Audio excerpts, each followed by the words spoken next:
ಓಂ ಸಾಯಿರಾಮ್. ಅಧ್ಯಾಯ 28. ಬಾಬಾಗೆ ಗಂಗಾಭಿಷೇಕ. ಶ್ರೀ ಗುರುಭ್ಯೋ ನಮಃ. ಶ್ರೀ ಸಾಯಿಯವರ ಮಹಿಮೆ ಅಪಾರವಾಗಿದ್ದು, ಅವರು ವೇದ ಶಾಸ್ತ್ರಗಳಲ್ಲಿ ಅಖಂಡ ಬ್ರಹ್ಮಜ್ಞಾನಿ ಆಗಿದ್ದರು. ಯಾರು ತಮ್ಮ ಭಕ್ತರನ್ನು ಜಾಗೃತಗೊಳಿಸಿ ಅವರಿಗೆ ಬ್ರಹ್ಮಜ್ಞಾನವನ್ನು ನೀಡುತ್ತಾರೆಯೋ ಅವರೇ ನಿಜವಾದ ಸದ್ಗುರು ಎನಿಸಿಕೊಳ್ಳುತ್ತಾರೆ. ಸದ್ಗುರುಗಳು ನಮ್ಮನ್ನು ಜನನ ಮರಣದ ಚಕ್ರದಿಂದ ಪಾರು ಮಾಡಿಸುತ್ತಾರೆ ಎಂದು ಶಾಸ್ತ್ರವಾಕ್ಯವಿದೆ. ಬಾಬಾ ಹಲವಾರು ಬಾರಿ ತನ್ನ ಭಕ್ತನು ಎಲ್ಲೇ ಇರಲಿ ಅವನನ್ನು ಗುಬ್ಬಿಯ ಕಾಲಿಗೆ ದಾರ ಕಟ್ಟಿ ಹುಡುಗರು ಎಳೆಯುವಂತೆ ಶಿರಡಿಗೆ ಕರೆಸಿಕೊಳ್ಳುತ್ತೇನೆ ಎನ್ನುತ್ತಿದ್ದ ಮಾತು ಇಂದಿಗೂ ಸತ್ಯವಾಗಿದೆ. ಲಾಲಾ ಲಕ್ಷ್ಮೀಚಂದರಿಗೆ 1910ರಲ್ಲಿ ಬಾಬಾ ಅವರ ಸಂಪರ್ಕ ಉಂಟಾಯಿತು. ಅವರು ರೈಲ್ವೆ ಇಲಾಖೆ ಹಾಗೂ ಬೇರೆ ಖಾಸಗಿ ಕಂಪನಿಗಳಲ್ಲಿ ಗುಮಾಸ್ತರಾಗಿದ್ದರು. ಇವರು ಒಮ್ಮೆ ಸಾಂತಾಕ್ರುಜದಲ್ಲಿ ತಂಗಿದ್ದಾಗ ಕನಸಿನಲ್ಲಿ ಗಡ್ಡದ ವೃದ್ಧ ಫಕೀರರೊಬ್ಬರನ್ನು ಕಂಡರು. ಇದಾದ ಕೆಲ ದಿನಗಳ ನಂತರ ಅವರು ಸಾಯಿ ಭಕ್ತ ಹಾಗೂ ಕೀರ್ತನಾಕಾರ ದಾಸಗಣು ಅವರ ಕೀರ್ತನೆ ಕೇಳಿದರು. ಅಲ್ಲಿ ಪೂಜೆಗೆ ಇರಿಸಿದ್ದ ಬಾಬಾ ಅವರ ಫೋಟೋ ಗಮನಿಸಿದಾಗ ತಾವು ಕನಸಿನಲ್ಲಿ ಕಂಡ ಸಾಧು ಇವರೇ ಎಂದು ತಿಳಿದು ಆಶ್ಚರ್ಯಚಕಿತರಾದರು. ಈ ಘಟನೆಯಿಂದ ಪ್ರೇರಿತರಾದ ಅವರು ಶಿರಡಿಗೆ ಹೋದರು. ಅವರ ಸ್ನೇಹಿತರೊಬ್ಬರು ಅದೇ ಸಮಯಕ್ಕೆ ಶಿರಡಿಗೆ ಹೊರಟಿದ್ದ ಕಾರಣ ಇದು ಅವರಿಗೆ ಕಷ್ಟವಾಗಲಿಲ್ಲ.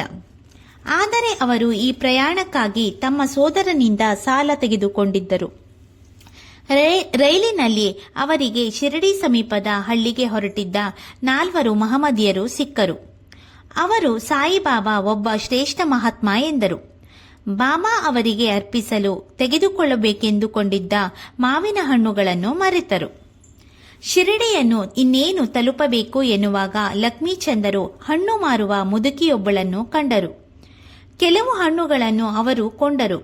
ಉಳಿದಿದ್ದನ್ನು ಆ ವೃದ್ಧೆಯೇ ಬಾಬಾಗೆ ಅರ್ಪಿಸುವಂತೆ ಕೊಟ್ಟಳು. ಆಗ ಅವರಿಗೆ ತಮ್ಮ ಕನಸಿನ ನೆನಪಾಯಿತು. ತಾವು ಹಣ್ಣುಗಳನ್ನು ಕೊಳ್ಳಲು ಮರೆತರು. ಬಾಬಾ ಅವರು ಅದಕ್ಕೆ ಅನುಕೂಲ ಮಾಡಿದ್ದು ಅವರಿಗೆ ಆಶ್ಚರ್ಯದ ಸಂಗತಿಯಾಗಿತ್ತು. ಲಕ್ಷ್ಮೀಚಂದರು ಬಾಬಾ ಅವರ ಪಾದಗಳಿಗೆ ನಮಸ್ಕರಿಸಿದರು.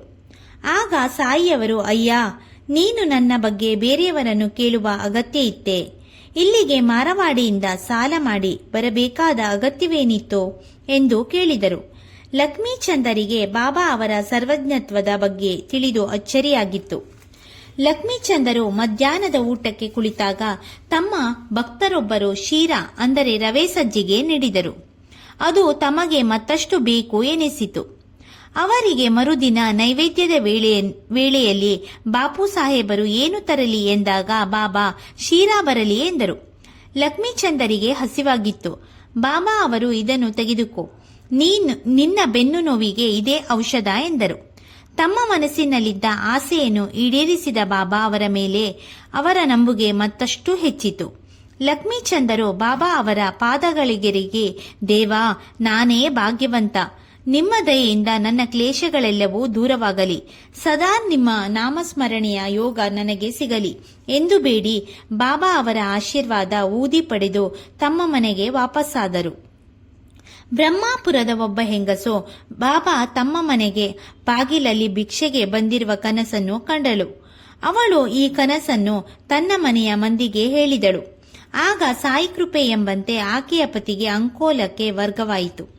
ಆಗ ದಂಪತಿಗಳು ಹತ್ತಿರವಿದ್ದ ಶಿರಡಿಗೆ ಹೋಗಿ ಸಾಯಿ ದರ್ಶನ ಪಡೆದರು. ಆ ಮಹಿಳೆ ಬಾಬಾ ಅವರಿಗೆ ಕಿಚಡಿ ಅರ್ಪಿಸಬೇಕೆಂದು 15 ದಿನ ಕಾಯಬೇಕಾಯಿತು. ಆಕೆ ತಾನು ಭಕ್ತಿಯಿಂದ ತಯಾರಿಸಿದ ಕಿಚಡಿಯನ್ನು 15ನೆಯ ದಿನ ತೆಗೆದುಕೊಂಡು ಮಸೀದಿಗೆ ಹೋದಾಗ ಬಾಬಾ ಭೋಜನಕ್ಕೆ ಕುಳಿತಿದ್ದರು ಹಾಗೂ ತೆರೆ ಹಾಕಿದ್ದರು. ಆಗ ಯಾರಿಗೂ ಒಳಗೆ ಹೋಗಲು ಅನುಮತಿ ಇರಲಿಲ್ಲ. ಆದರೆ ಆ ಮಹಿಳೆ ಧೈರ್ಯದಿಂದ ಒಳಗೆ ಹೋದಳು. ಬಾಬಾ ಸಂತೋಷದಿಂದ ಆಕೆ ನೀಡಿದ ಕಿಚಡಿಯನ್ನು ಸ್ವೀಕರಿಸಿದರು. ಇದರಿಂದ ಭಕ್ತರಲ್ಲಿ ಬಾಬಾ ಅವರಿಗಿದ್ದ ವಾತ್ಸಲ್ಯ ತಿಳಿಯುತ್ತದೆ. ಮೇಘ ಎಂಬ ಶಿವಭಕ್ತರು ಸಾಟೆ ಎಂಬವರಲ್ಲಿ ಕೆಲಸ ಮಾಡುತ್ತಿದ್ದರು. ಅವರು ಸದಾ ಓಂ ನಮಃ ಶಿವಾಯ ಎಂದಷ್ಟೇ ಜಪಿಸುತ್ತಿದ್ದರು. ಬೇರೆ ಯಾವ ಮಂತ್ರವೂ ಅವರಿಗೆ ತಿಳಿದಿರಲಿಲ್ಲ. ಸಾಟೆಯವರು ಸಾಯಿಬಾಬಾ ಅವರು ಸಾಕ್ಷಾತ್ ಶಿವನ ಅವತಾರ ಎಂದು ಹೇಳಿ ಅವರನ್ನು ಶಿರಡಿಗೆ ಹೊರಡಿಸಿದರು. ದಾರಿಯಲ್ಲಿ ಸಾಯಿಬಾಬಾ ಮಹಮ್ಮದೀಯರೆಂಬ ಸಂಗತಿ ಅವರಿಗೆ ತಿಳಿಯಿತು. ಶುದ್ಧ ಬ್ರಾಹ್ಮಣನಾದ ತಾವು ಮುಸ್ಲಿಂ ಸಂತರನ್ನು ನೋಡಬೇಕೆ ಎಂದು ಯೋಚಿಸಿದ ಅವರು ತಾವು ವಾಪಸ್ಸಾಗುವನೆಂದರು. ಸಾಟೆಯವರು ಅವರಿಗೆ ಪರಿಚಯ ಪತ್ರ ಕೊಡಿಸಿ ಶಿರಡಿಗೆ ಕಳುಹಿಸಿದರು. ಮಸೀದಿಗೆ ಹೋದಾಗ ಬಾಬಾ ಈ ನೀಚನನ್ನು ಓಡಿಸಿ ಎಂದು ಕೂಗಿದರು.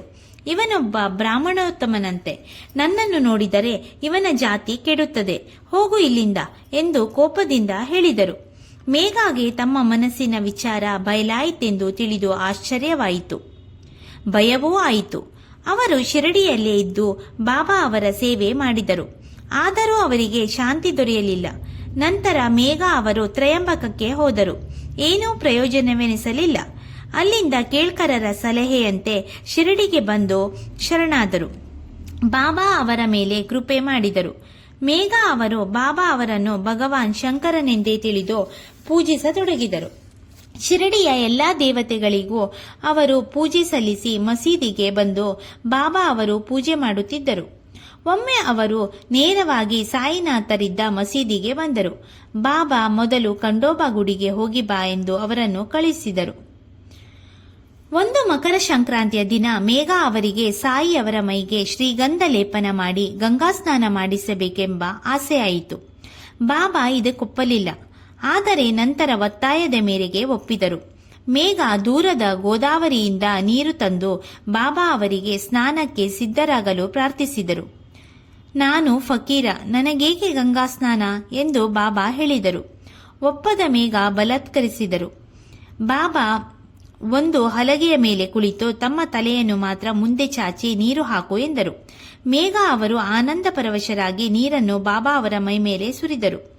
ಆದರೆ ಅವರ ತಲೆ ಮಾತ್ರ ಒದ್ದೆಯಾಗಿತ್ತೇ ವಿನಾ ಶರೀರವೆಲ್ಲ ನೆನೆದಿರಲಿಲ್ಲ.